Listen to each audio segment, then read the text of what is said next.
The morning alarm screamed across mining platform 7 like a wounded animal. Taemin rolled off his thin mattress and winced as his bare feet hit the cold metal floor. Around him, 20 other human workers stirred in their cramped bunks. The air smelled of sweat, machine oil, and the bitter tang of quantum ore dust that never quite left their lungs. Taemin pulled on his work coveralls. The fabric was too big for his small frame, hanging loose around his shoulders and dragging at his ankles. At 16, he was the smallest worker on the platform. The other humans barely noticed him. The alien overseers treated him like a piece of equipment that might break if pushed too hard. He grabbed his work helmet and trudged toward the refinery floors. The corridors of New Sol Colony stretched in every direction, a maze of industrial, pipes, and humming machinery. Through the reinforced windows, he could see the pale orange sky of Kepler 442b. 3 moons hung in the distance like broken teeth. The Galactic Mining Consortium had built this colony to strip the planet of its quantum. Humans did the dangerous work. Aliens took the profits. That was how things worked in this part of the galaxy. Taemin entered Refinery Block C and found his station. The quantum ore processor towered above him, a massive machine that could crush a person without noticing. His job was simple. Load raw ore into the feeding chute, check the temperature gauges, clean the filters when they clogged. Repeat for 14 hours. The work was mind-numbing, but it gave him time to think, and Taemin thought about the stories. In the worker cantinas after shift, the older humans sometimes talked about the old days. They spoke in whispers about the great colonial rush 300 years ago. Back then, humans had their own ships and their own colonies. They explored new worlds and found treasures beyond imagination. The most famous treasure ship was called Eternal Prosperity. Captain Park Ji-ho had loaded it with wealth from a dozen mining worlds. Gold, platinum, rare crystals, and quantum cores worth more than entire star systems. The ship had vanished during a routine jump to hyperspace. Some said pirates destroyed it. Others claimed it was still out there, drifting in the void with its cargo intact. Taemin had memorized every detail of the legend. He knew the ship's registry number, its last known coordinates, even the names of its crew members. The other workers laughed at his obsession. They called him a dreamer. They said humans who reached for the stars only fell harder. But Taemin kept dreaming. The morning dragged on. Load ore, check gauges, clean filters. His small hands were perfect for reaching into the tight spaces where the filters jammed. The alien supervisors had noticed this. They gave him extra work because he could do jobs the bigger humans couldn't manage. Around midday, Overseer Vextail arrived for inspection. The Saurian stood 8 feet tall on powerful legs, his scaled hide gleaming under the work lights. His yellow eyes swept across the refinery floor like searchlights hunting for prey. Vextail stopped at Taemin's station. The boy kept working, trying not to attract attention. But the Overseer had something on his mind. Human worker designation, Taemin, Vextail said in his harsh voice. Your productivity numbers are insufficient. Taemin looked up from the ore processor. Sir, I completed all assigned tasks within the required time frame. Barely. Vextail pulled out his digital pad. Standard quota for your station is 8 tons of processed ore per shift. You managed 7.6 tons yesterday. The filters were clogged more than usual, sir. The new ore shipment has higher impurity levels. Vextail's tail lashed behind him. Excuses are not acceptable. Your pay will be reduced by 15% until your performance improves. Taemin felt his stomach sink. 15% meant he wouldn't have enough credits for proper meals. He would have to survive on the protein paste they gave to workers, who couldn't afford real food. Sir, please? I worked as hard as I could. Perhaps you are simply too small for this work, Vextail said. There are positions available in the waste processing sector. The hours are longer, but the quotas are more suitable for workers of your limited physical capacity. The waste processing sector, where humans spent their shifts knee-deep in chemical sludge, breathing toxic fumes that shortened their lives by decades. It was where the colony sent workers they wanted to disappear slowly. Taemin clenched his fists. "I can meet the quota, sir. I just need better equipment. The ore loader keeps jamming." Vextal leaned down until his snout was inches from Taemin's face. His breath smelled like rotting meat. "Equipment is allocated based on worker value. You have not demonstrated sufficient value to justify equipment upgrades." The overseer straightened up and moved on to harass the next worker. Taemin stood frozen beside his machine, rage and helplessness warring in his chest. Around him, the other humans kept their heads down and continued working. Nobody wanted to attract Vexatal's attention. That night, Taemin sat alone in the worker cantina. His meal consisted of gray protein paste and recycled water. At the next table, a group of older humans played cards and shared stories. Their conversation drifted over to him. "Did you hear about the archaeological team on Rigel 7? One of them was saying. "They found the wreckage of an old Earth ship. The consortium seized it before anyone could explore it properly." "Always the same story," another replied. "Humans find something valuable. Aliens take it away." "Makes you wonder what else is out there," a third worker said. "All those ships that went missing during the colonial rush. Some of them must have made it to their destinations." Taemin's ears perked up. He had heard rumors about the archaeological discovery on Rigel 7. The ship had been identified as part of the same fleet that included Eternal Prosperity.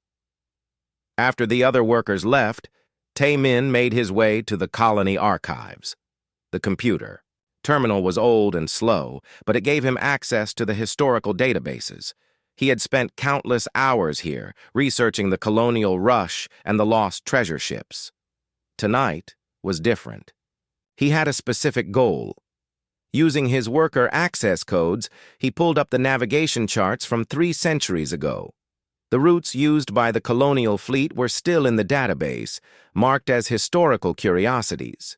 Most humans had forgotten how to read the old stellar coordinates, but Taemin had taught himself. He found what he was looking for.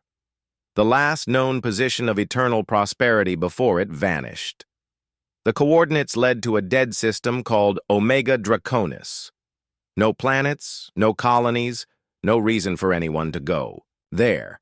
It was the perfect place for a ship to hide, or to be found. Taemin copied the coordinates to a portable data chip. His heart was pounding so hard he was sure everyone in the archive could hear it. This was crazy. This was impossible. This was exactly the kind of desperate dream that got humans killed. But he was tired of being small, tired of being ignored, tired of watching aliens grow rich off human labor while humans scraped by on protein paste and broken dreams. If Eternal Prosperity was really out there, it could change everything. Not just for him, but for every human in the galaxy who had been told they didn't matter. Taemin pocketed the data chip and headed back to his bunk. Tomorrow would be another day of loading ore and cleaning filters. But it might also be his last day as Vextal's victim. The treasure ship was waiting. He could feel it calling to him across the void, promising riches beyond imagination. He just had to be brave enough to answer. 3 days into the void, Taemin wondered if he was going to die alone in space.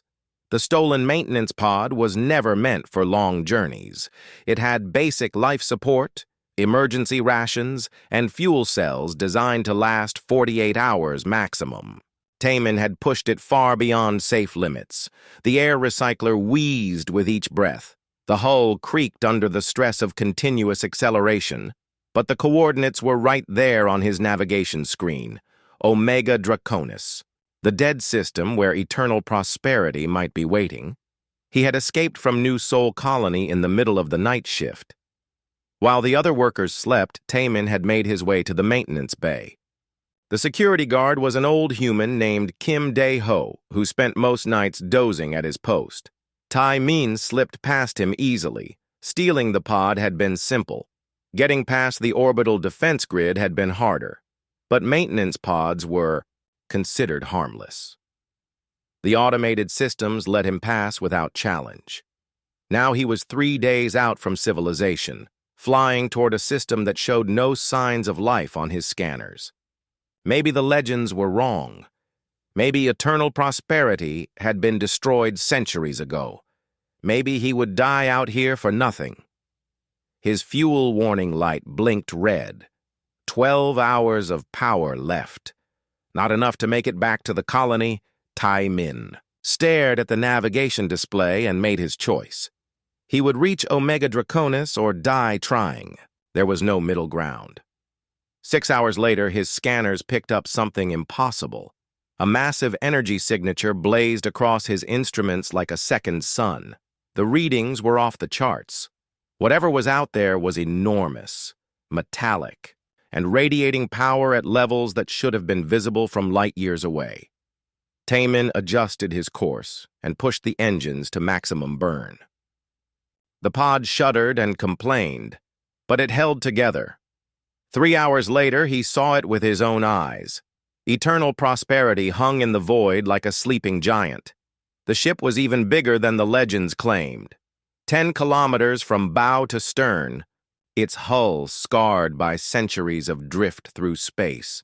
Solar panels spread from its sides like broken wings. The familiar markings of the Earth colonial fleet were still visible, faded but recognizable. Tai-min felt tears running down his cheeks. He had found it. The impossible treasure ship was real. His pod limped toward the massive vessel, engines sputtering on fumes. Docking systems that should have been dead for 300 years suddenly came to life. Guide lights flickered on, along the hull. A docking bay opened like a hungry mouth. The pod settled into the bay with a gentle thump. Tai-min heard the hiss of atmosphere being pumped into the chamber. His instruments showed breathable air outside.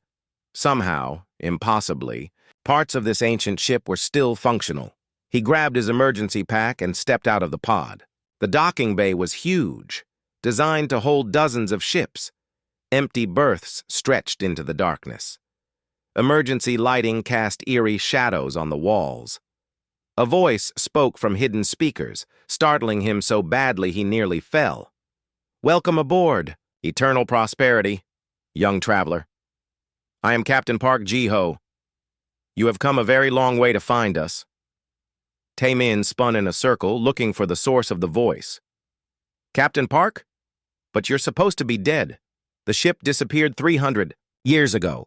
"Dead is a relative term," the voice replied with a hint of amusement. "I am no longer flesh and blood, if that is what you mean, but I am very much present. Please, follow the guide lights. We have much to discuss." Blue lights began blinking along the corridor walls, leading deeper into the ship. Tai-min hesitated. This could be a trap. The voice could belong to pirates or worse.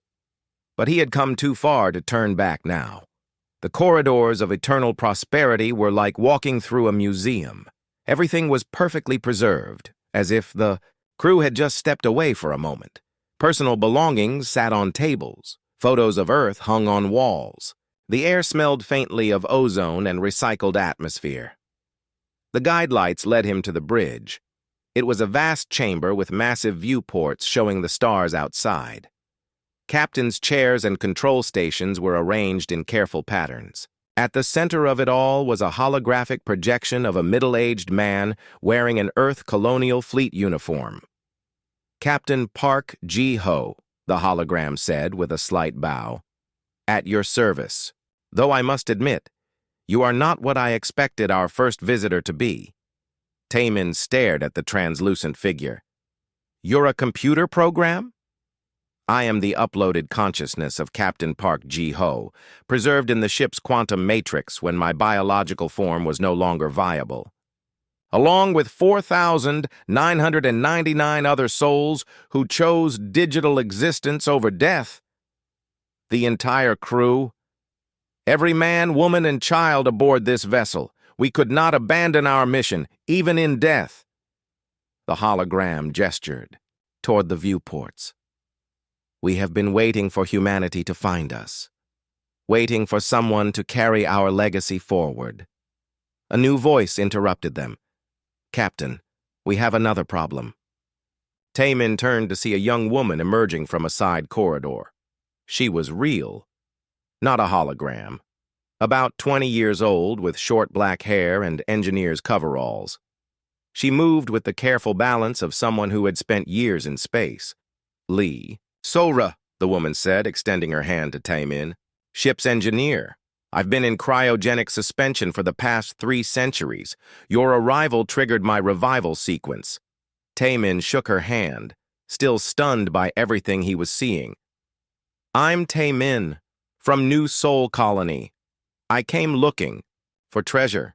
Sora exchanged a meaningful look with the holographic captain. You found treasure, all right. Just not the kind you were expecting. What do you mean? Captain Park's image flickered slightly. The wealth aboard this ship is not gold or platinum, young Taemin. It is something far more valuable. The complete genetic and cultural database of early human civilization. Technologies that could elevate your species from servants to masters of the galaxy. But there's a problem, Sora continued. We're not alone out here. The ship is trapped in a dimensional fold, hunted by creatures that have been trying to break through our defenses for centuries. As if summoned by her words, alarms began blaring throughout the ship. Red lights flashed on the bridge displays. Captain Park's hologram became more solid, more focused. They have found us again, he said grimly. The Void Stalkers, ancient beings that feed on consciousness itself. They have been drawn to our ship like moths to flame. Through the viewports, Taemin saw shapes moving in the darkness. They were not solid, but seemed to bend space around them. Dark tentacles of energy reached toward the ship, probing its defenses. What do they want? Taemin asked. They want to devour every uploaded consciousness on this ship, Sora replied. 5,000 human minds preserved in digital form. To them, we are the ultimate feast. The ship shuddered as something struck the hull. More alarms sounded. Emergency bulkheads began sealing themselves. Captain Park turned to Taemin with an expression of desperate hope. You may be our salvation, young man. The dimensional barrier that protects us has been weakening for decades, but a living human consciousness, properly integrated with our systems, could strengthen our defenses. I don't understand. Humans have a unique neural pattern, Sora explained. We can interface directly with quantum computers in ways other species cannot. Your mind could serve as a bridge between the digital crew and the ship's physical systems. Another impact shook the vessel. Through the viewports, the Void Stalkers pressed closer, their energy forms writhing with hunger. The choice is yours, Captain Park said. You can take one of our escape pods and try to reach safety, or you can stay and help us fight. But know this. If we fall, the knowledge we protect dies with us, and humanity will remain slaves forever. Taemin looked around the bridge at the blinking warning lights and desperate faces. He had come seeking riches for himself. Instead, he had found something that could change the fate of his entire species. The small boy who had been dismissed as worthless by alien overseers suddenly held the future of humanity in his hands. Outside, the Void Stalkers gathered their strength for another assault. Time was running out. Taemin made his choice. Taemin looked at the gathering storm of Void Stalkers outside the viewports and felt something change inside him. The scared boy who had run away from the mining colony was still there, but he was no longer in control. I'll stay, he said. Tell me what I need to do. Captain Park's hologram smiled with relief. Sora will guide you to the neural interface chamber. But first you should meet the others. They have been waiting a long time for this moment. The bridge filled with light as dozens of holographic figures materialized around them. Men and women of all ages wearing the uniforms of the Earth colonial fleet. Their faces showed the wisdom that came from 3 centuries of patient waiting. Chief Engineer Kang Hyun-woo, Captain Park said, gesturing to a stocky man with grease-stained coveralls. He designed the quantum matrix that preserved our consciousness. Hyun-woo nodded to Tae-min. The interface will feel strange at first, like having 5,000 voices whispering in your head, but we will guide you through it. Navigator Yoon, the captain continued, indicating a woman with sharp eyes and steady hands. She plotted our original course and has been tracking the Void Stalkers for centuries. Da-eun stepped forward. They are not random predators, young one. They hunt with purpose. They have been systematically destroying human vessels for millennia, because they recognize something dangerous in our species. What do you mean? Tae-min asked. A new voice spoke from the back of the group. An elderly man with a professor's bearing materialized more clearly. I am Dr. Choi Min-ho, the ship's xenobiologist. I have studied the Void Stalkers since our first encounter. They fear human consciousness because we possess something no other species has. The ability to adapt and overcome any obstacle through sheer force of will. More holograms appeared. Soldiers, scientists, engineers, families with children. All of them had chosen to upload their minds rather than abandon their mission. The bridge filled with the ghostly crew of eternal prosperity. We are the living memory of humanity's golden age, Captain Park explained. Before the Galactic Mining Consortium enslaved your people, before humans were convinced they were weak and worthless.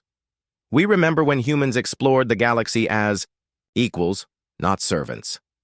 The ship shuddered again as the Void Stalkers pressed their attack. Alarms continued to blare, but the digital crew remained calm. Sora grabbed Tae-min's arm. We need to move. The neural interface chamber is 3 decks. Down. The connection process takes time we may not have. They ran through corridors filled with ghostly figures. The uploaded crew members moved alongside them, their holographic forms flickering but determined. Tae-min realized he was seeing the largest gathering of free human consciousness in the galaxy. The cargo bays, Sora explained as they descended through maintenance shafts. They contain more than just the genetic archives.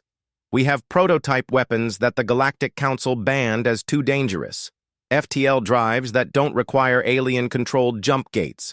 Defensive systems that can actually harm energy-based life forms. Why were they banned? Because they would make humans independent, Chief Engineer Hyun-woo said, his hologram keeping pace beside them. The other species could not allow that.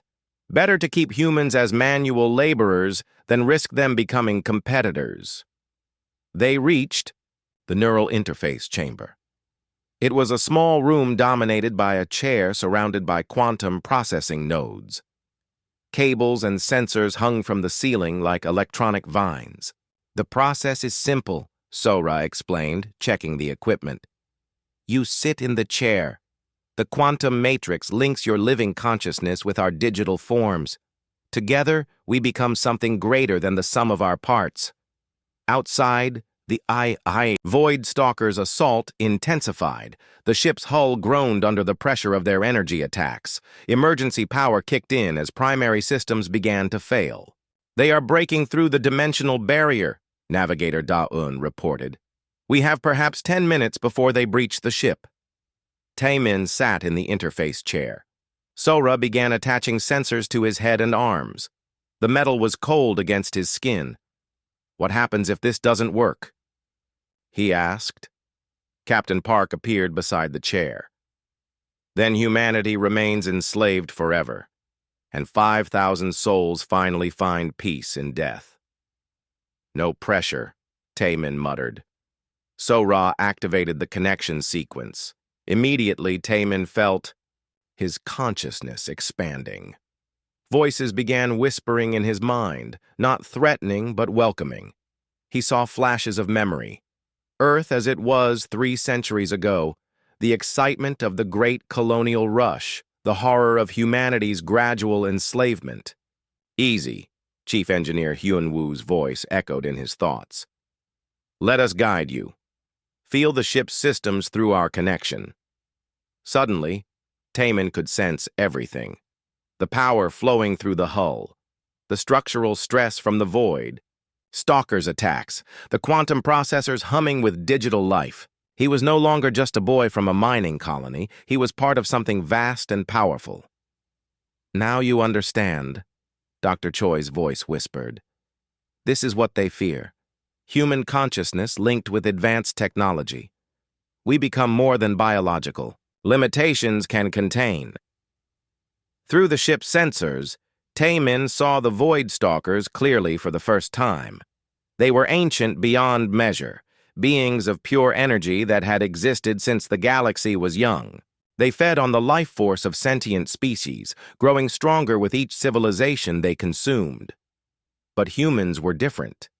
Where other species surrendered or fled when faced with extinction, humans fought back. They adapted. They found ways to survive that should have been impossible. They have been hunting us for thousands of years, Navigator Da-Yun explained through the connection. Every time humans achieve something significant, the Void Stalkers appear to destroy it. They orchestrated our species' downfall, convincing the other races that humans were dangerous and needed to be controlled. But they made one mistake, Captain Park added. They did not destroy us completely. They left survivors. And survivors remember. The dimensional barrier finally collapsed. Void Stalkers poured into normal space around the ship, their energy forms writhing with hunger. They had waited 3 centuries for this feast of human consciousness. They were about to discover that their prey had been preparing for them. All hands to battle stations, Captain Park commanded. The ghostly crew scattered throughout the ship, taking positions at weapons controls and defensive systems. But this time, they were not alone. Taemin's living consciousness bridged the gap between digital and physical reality. The uploaded crew could now interact with the ship's systems as if they still had physical bodies. Weapons online, Chief Engineer Hyun-woo reported. Defensive screens at maximum, Sora called out from her station. Target acquisition complete, Navigator Da-Eun announced. Taemin felt the ship's weapon systems charging through his neural link. But these were not ordinary weapons. They were designed specifically to harm energy-based life forms. Humanity's greatest scientists had created them during the colonial period, knowing that someday they might face enemies beyond physical matter. The first Void Stalker reached the ship's hull and tried to phase through the armor. Instead, it encountered a barrier of coherent human willpower backed by quantum technology. The creature recoiled in pain and surprise. Impossible! It spoke directly into their minds. Humans are weak. Humans surrender. You have been away too. Long, ancient one, Captain Park replied through the ship's communication array. You forgot that humans grow stronger under pressure. The battle was about to begin. 5,000 uploaded human consciousnesses, 1 living bridge, and a ship full of banned weapons against the ancient predators that had kept humanity enslaved. But for the first time in centuries, the Void Stalkers faced something they had never encountered before. Humans who refused to be victims. Taemin gripped the arms of the interface chair and felt the power of his entire species flowing through him. The small boy who had been dismissed as worthless was about to teach the galaxy's oldest predators why humans were truly dangerous. The ghost ship was ready for war. The first Void Stalker struck the ship's hull like liquid darkness made real. Its energy forms spread across the armor plating, seeking weak points to penetrate. But instead of finding the usual fear and panic it expected from human minds, it encountered something that made it recoil in shock. Pure, focused defiance. Fire, Captain Park commanded. The ship's quantum cannons erupted with beams of concentrated human willpower. The weapons had been designed by humanity's greatest scientists 3 centuries ago, built to fight enemies that existed beyond physical matter. Each blast carried the memories and determination of the uploaded crew. The Void Stalker writhed as the energy struck it. For the first time in millennia, it felt pain. Impossible, the creature's voice echoed through space. We are eternal. We are beyond your weapons. You are parasites, Taemin replied through the ship's communication system. His consciousness was fully linked with the digital crew now. He could feel their thoughts, their memories, their burning desire for justice. And parasites can be destroyed. More Void Stalkers swarmed around the ship. They moved like living shadows, their forms shifting between dimensions. But eternal prosperity was ready for them.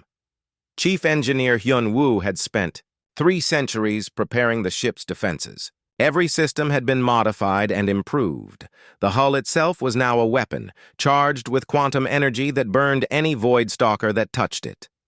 Shields holding at 90%, Sora reported from her station. She was no longer just the ship's engineer. Through the neural link, she had become part of the ship itself. Multiple contacts on all vectors, Navigator Yoon called out. They are trying to surround us. But the Ghost crew was not afraid. They had waited 300 years for this battle. They had spent centuries planning, preparing, and dreaming of the day when humanity would fight back. Dr. Choi Min-ho's voice echoed through the ship's corridors. Remember, they feed on fear and despair, but we are beyond their reach now. We have already died once and chose to continue fighting. What can they do to us that we have not already survived? The Void Stalkers pressed their attack with increasing desperation. They had expected to find a ship full of terrified humans begging for mercy. Instead, they faced something they had never encountered before. Humans who had turned their own deaths into weapons. Taemin felt the battle through every sensor on the ship. He was no longer the small boy from the mining colony. He was the living heart of humanity's greatest warship, powered by the combined will of 5,000 souls who refused to surrender. Secondary weapons online, Hyun-woo announced. Deploying memory bombs. The ship launched a new type of weapon, not explosives or energy beams, but pure human experience made manifest. Each bomb carried the concentrated memories of Earth's children, the laughter of families, the joy of discovery, the pain of loss, and the determination to never give up.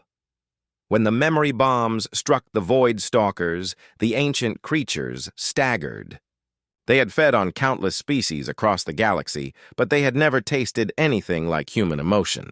The sheer intensity of human feeling burned them like acid. "What are you?" one of the Void Stalkers demanded, its voice filled with something that might have been fear.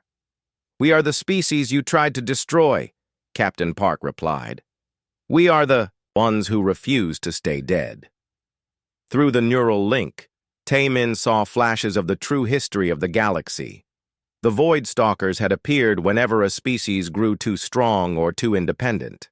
They had destroyed civilizations that reached for the stars. They had turned proud races into slaves and servants. But humans were different. Where other species had advanced technology or natural weapons, humans had something more dangerous: the ability to adapt to any situation and turn their greatest weaknesses into strengths. "They made us into miners and laborers," Taemin said, his voice carrying the weight of 5,000 uploaded minds. "They thought hard work would break our spirit. Instead, it made us stronger." The battle raged across multiple dimensions.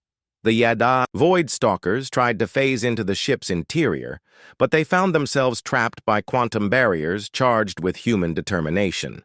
They attempted to drain the crew's life force, only to discover that the uploaded consciousness could not be consumed in the traditional way. "We are not flesh and blood anymore," Captain Park told the frustrated predators. "We are pure will given digital form, and our will is to see humanity free."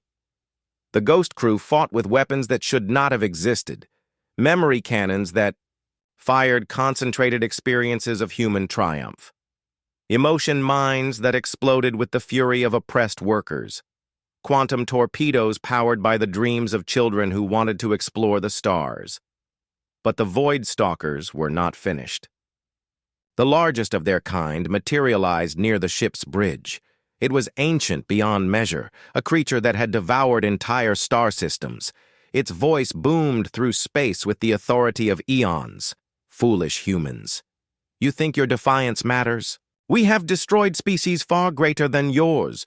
Your galaxy belongs to us. No, Taemin said, and his voice carried the power of every human who had ever refused to give up. It belongs to those brave enough to claim it. The ancient Void Stalker attacked with all its power. Energy lances struck the ship from multiple angles. Reality itself seemed to bend under the assault, but eternal prosperity held firm. Through the neural link, Taemin felt something extraordinary happening. The other crew members were not just fighting alongside him, they were giving him their strength, their memories, their very essence. One by one, they began to sacrifice themselves to power the ship's ultimate weapon. Captain? No, Sora protested as she realized what was happening. There has to be another way. This is the way it was always meant to be, Captain Park replied. His holographic form was already beginning to fade as he channeled his consciousness into the ship's weapon systems. We are the bridge between humanity's past and its future. Our sacrifice will light the path for those who come after. The weapon they created was unlike anything the galaxy had ever seen. It was not made of metal or energy, but of pure human spirit. 3 centuries of hope, determination, and refusal to surrender compressed into a single devastating blast. When it struck the ancient Void Stalker, the creature's scream echoed across multiple dimensions. For the first time in its eternal existence, it felt something it had never experienced, defeat at the hands of a supposedly inferior species. Remember this moment, Taemin told the retreating Void Stalkers as their leader dissolved into nothingness. Remember that humans do not break. We bend, we adapt, we find a way to win, and when you hunt us again, we will be ready. The surviving Void Stalkers fled into the depths of space, carrying with them a new understanding. Humans were not the weak species they had believed. They were something far more dangerous. A race that grew stronger through adversity and turned their defeats into victories. As the battle ended, Taemin felt the consciousness of the ghost crew beginning to fade. They had given everything to protect the ship and its precious cargo, but their sacrifice had revealed a truth that would change the galaxy forever. Humans were not meant to be slaves. They were meant to be free. And now the galaxy would learn what happened when humanity remembered how to fight. The silence after battle was deafening. Taemin sat in the neural interface chair, his connection to the ship's systems still active but growing weaker by the moment. Around him, the holographic forms of the ghost crew flickered like dying candles. The quantum matrix that had preserved their consciousness for 3 centuries was failing. "Captain?" Taemin called out, his voice echoing through the empty bridge. Captain Park Ji-ho materialized one last time, his image barely visible. "We are here, young one, but not for much longer." The victory over the Void Stalkers had come at a terrible cost. Nearly 4,000 of the uploaded crew members had sacrificed themselves to power the ship's ultimate weapon. Their consciousness had been converted into pure energy, burning away their digital existence to save what remained. "Was it worth it?" Taemin asked. "Look around you," Chief Engineer Hyun-woo said, his hologram appearing beside the captain's chair. Only fragments of his personality remained, like echoes of a dying voice. "The ship is yours now. The cargo holds are intact. The knowledge we protected is safe." Sora emerged from the engineering station, her face pale with exhaustion. She was the only living crew member left besides Taemin, and the weight of that responsibility showed in her eyes. "The quantum matrix is collapsing," she reported. "We have maybe an hour before the remaining uploaded consciousness disperses permanently." Navigator. Daeyoon's fading form appeared at her station. "Before we go, there is something you must know. The cargo bays contain more than genetic archives and banned weapons. What do you mean? Tae-min asked. Dr. Choi Min-ho's voice whispered from the ship's speakers, barely audible now. Star charts, communication frequencies, the locations of other human colonies that went dark during the colonial rush. Tae-min felt his heart skip a beat. Other colonies? Dozens of them, Captain Park confirmed.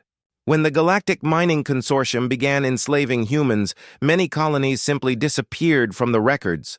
We assumed they had been destroyed or abandoned, but some may have survived by hiding themselves. Sora pulled up a holographic display showing star charts from 3 centuries ago. Dozens of human settlements were marked across the galaxy. Colonies on distant worlds, mining operations in asteroid belts, research stations orbiting forgotten stars. The communication equipment in Cargo Bay 7 can reach across the galaxy, she explained. If any of these colonies are still active, we can contact them. But that would reveal their locations, Tae-min said. If the aliens discover them... The aliens already know humans exist, Captain Park replied. What they do not know is how many of us there really are. For 3 centuries, they have believed humanity was scattered and broken. A few million slaves working in mines and factories. Chief Engineer Hyun-woo's fading voice added. But if dozens of hidden colonies have been growing and developing in secret, humanity may be far stronger than anyone realizes. The implications were staggering. Tae-min had come to this ship seeking treasure for himself. Instead, he had discovered that humanity might not be the defeated species everyone believed them to be. There is more, Navigator Dayun said, her hologram flickering weakly. The star charts show routes to Earth itself. The homeworld was not destroyed as the aliens claim. It was quarantined, surrounded by warning beacons that claimed it was contaminated with deadly plague. Earth is still there? Tae-min whispered. According to our records, yes. The Galactic Council spread rumors that Earth was uninhabitable to prevent humans from trying to return home. But the planet may still be populated with free humans who never left. Sora checked the communication equipment. The quantum transmitter is still functional. We could send a signal to Earth, or to the hidden colonies. But once we do, there is no going back. The message would reveal our location to everyone in the galaxy. Tae-min stared at the star charts showing dozens of potentially active human colonies. Each dot represented thousands, maybe millions of people who had been living in hiding for centuries. People who might have developed their own technologies, their own defenses, their own dreams of freedom. What would the message say? He asked. Captain, Park's image solidified slightly as if drawing on his last reserves of power. That the ghost ship has returned. That the old crew has passed the torch to new hands.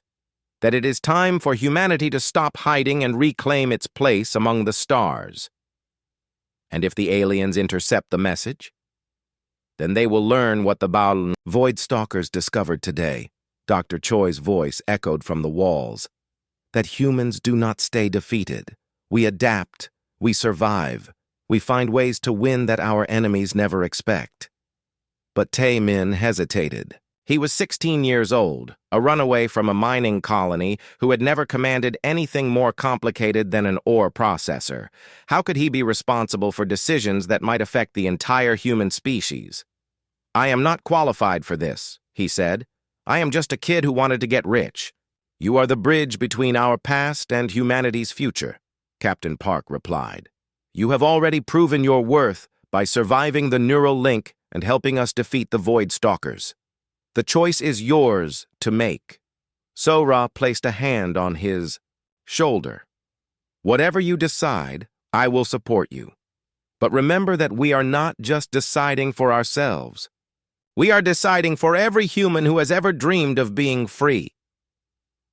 Through the ship's sensors, Tae-min could feel the vast cargo holds filled with 3 centuries of human knowledge. Genetic databases that could restore lost bloodlines, technologies that could make humans independent of alien infrastructure. weapons that could defend human worlds from any threat, and most importantly, the communication equipment that could wake up a sleeping giant. If I send the message, Taemin said slowly, and the hidden colonies respond, what happens then? Then the galaxy discovers that humanity was never as weak as everyone believed, Captain Park answered. Hidden colonies reveal themselves. Earth awakens from its enforced isolation. The scattered children of humanity come home. And if they do not respond, then we continue alone, carrying the flame until others are ready to join us. The ghost crew waited silently as Taemin weighed his decision. Outside the viewports, space stretched in all directions, filled with possibilities and dangers. Somewhere out there, human colonies might be thriving in secret. Somewhere, Earth might still be home to billions of free humans. Or humanity might truly be as scattered and helpless as the aliens claimed. There was only one way to find out. Taemin stood up from the neural interface chair and walked to the communication station. The quantum transmitter hummed with power, ready to send a message across the galaxy. Help me compose the transmission, he told Sora. It is time to find out if humanity is ready to stop being victims. Captain Park's fading hologram smiled. We knew you would make the right choice. Taemin's fingers moved over the controls, preparing to send a message that would either unite humanity or reveal their weakness to the entire galaxy. The boy who had run away seeking riches was about to discover if he had found something infinitely more valuable, hope for his entire species. Taemin's fingers trembled over the quantum transmitter controls. The message was ready to send. Just one button press would broadcast across the entire galaxy, reaching every hidden human colony that might still exist. Are you sure about this? Sora asked from beside him. Taemin looked at the fading hologram of Captain Park Ji-ho. The ghost captain nodded encouragingly, his image barely visible now as the quantum matrix continued to collapse.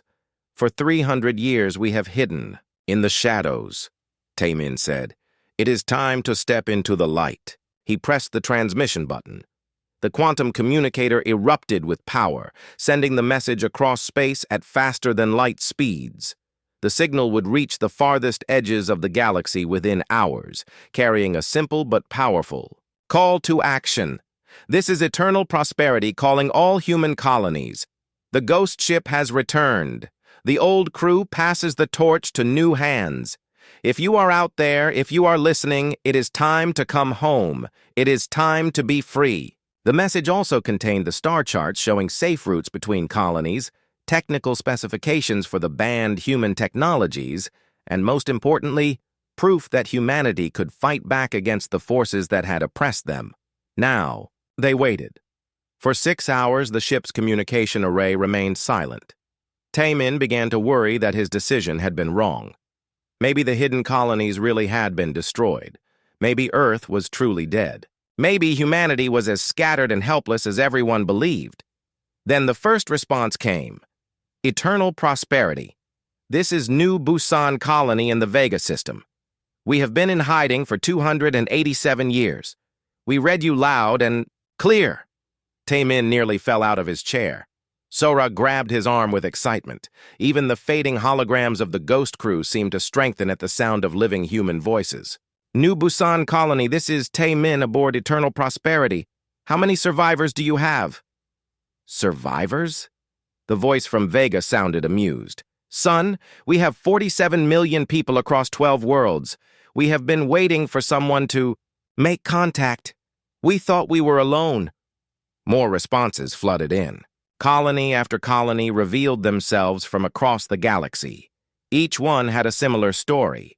When the Galactic Mining Consortium began enslaving humans, they had simply vanished from the official records.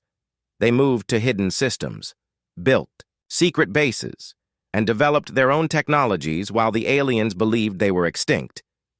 This is Free Earth Station calling Eternal Prosperity. Taemin's heart stopped. Free Earth Station?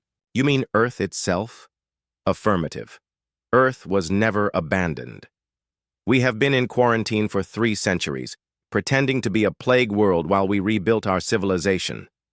Current population is 8 billion and growing. The responses kept coming. Hidden colonies in asteroid belts, underground cities on barren worlds, space stations in the void between stars, mobile fleets that never stayed in one system long enough to be detected. Each community had survived by being smart, careful, and patient. "This is Admiral Kim Dong-woo of the Hidden Fleet," another voice announced. "We have been operating in deep space for 2 centuries. 200 ships, 50,000 crew. We have been watching and waiting for the right moment." "This is Dr. Park Yoon-ji from the Kepler Research Collective. We have been developing new technologies in secret. Weapons that make the old colonial fleet look like children's toys. This is General Lee Jae-sung from the Outer Rim Defense Force. We have been training for this day since our grandparents were children." The quantum communicator could barely handle the flood of responses. Dozens of hidden colonies, millions of secret humans, entire fleets that had been operating in the shadows while the galaxy believed humanity was defeated. Sora worked frantically to coordinate the communications. There are 43 separate colonies responding so far. Combined population estimates suggest there may be over 100 million free humans scattered across the galaxy. Taemin stared at the communication display in amazement. He had expected to find a few hidden settlements. Instead, he had awakened a sleeping giant. "Eternal prosperity. This is Earth Command," a new voice said with obvious authority. "We are dispatching the first fleet to your coordinates. Estimated arrival time is 72 hours. Please maintain position and prepare for fleet link-up." Earth.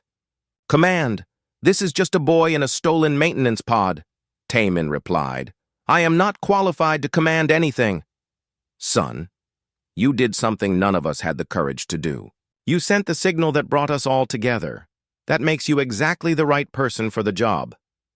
Captain Park's fading hologram managed one last smile. "Leadership is not about age or experience. It is about making the hard choices when others cannot. You have already proven yourself a leader." Over the next day, ships began arriving at Omega Draconis. Not the crude mining vessels Taemin was familiar with, but sleek warships built with technologies the Galactic Council had never seen. Humanity had not been idle during their centuries of hiding. The first to arrive was the battleship New Seoul, flagship of Admiral Kim Dong-woo's Hidden Fleet. It was twice the size of Eternal Prosperity and bristled with weapons that seemed to bend space around themselves. Admiral Kim himself came aboard the ghost ship to meet Taemin. He was a stern man in his 50s, wearing a uniform that bore the symbols of Earth, but had clearly been designed by people who had never forgotten their home. "You are younger than I expected," the Admiral said, looking at Taemin with curious eyes. "Everyone keeps saying that," Taemin replied. "But someone had to send the message." Indeed they did. And now we must decide what comes next. More ships continued to arrive.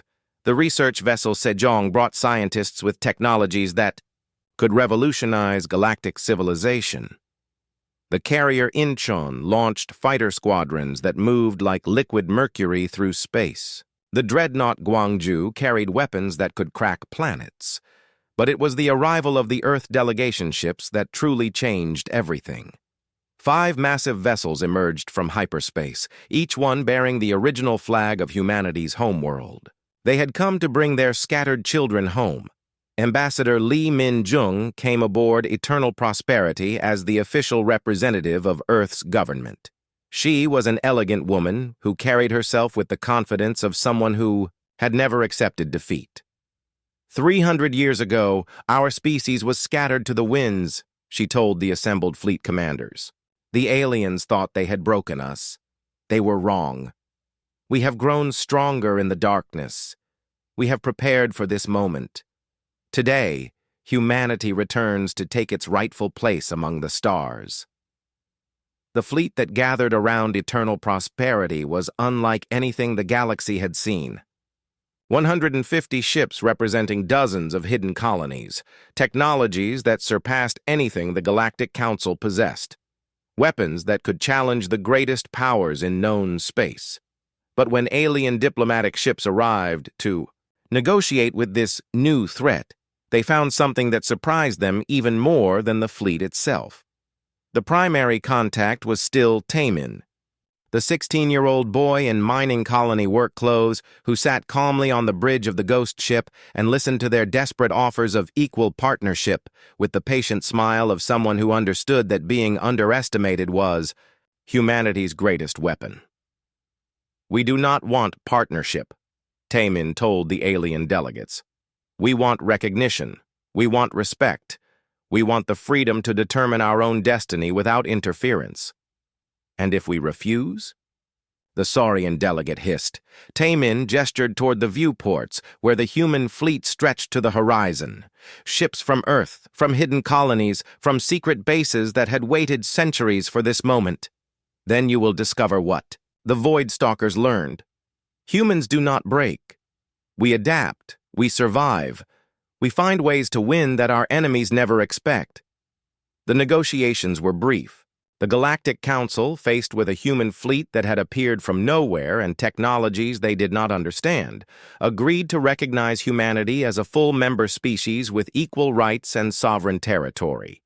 The boy who had run away from New Soul Colony seeking personal treasure had instead found something infinitely more valuable. He had found his people. He had found their strength. He had found their future. As the ghost ship, Eternal Prosperity, took its place at the head of humanity's new fleet, Taemin stood on the bridge where Captain Park Ji-ho had once commanded. The digital ghosts were gone now, their sacrifice complete. But their legacy lived on in the living humans who would carry the torch forward. Humanity was no longer hiding. The galaxy would never be the same. The ghost ship had gotten its revenge, and humanity had gotten its due.